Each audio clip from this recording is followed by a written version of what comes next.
ভাত খাওয়ার রুচি যেন একদমই নেই, কিন্তু এভাবে না খেয়ে আর কতদিন। তাই আজ রাতে ডিসাইড করলাম ঝাল ঝাল আলু ভাজি করব, তা দিয়েই অল্প একটু ভাত খাবো। পেঁয়াজগুলো কুচি কুচি করতে গিয়ে চোখ দিয়ে নাক দিয়ে হড়হড় করে পানি বেয়ে চলে আসছে। হায় রে, কি দুঃখ আমার জীবনে।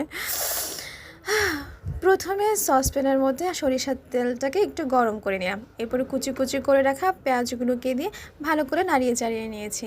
এরপরে ব্ল্যান্ড করে রাখা কাঁচামরিচগুলোকে দিয়ে আবার একটু নেড়ে চেড়ে সাথে একটু হলুদ লবণ দিয়ে এরপরে কুচি করে রাখা আলুগুলোকেও ছেড়ে দিয়েছি।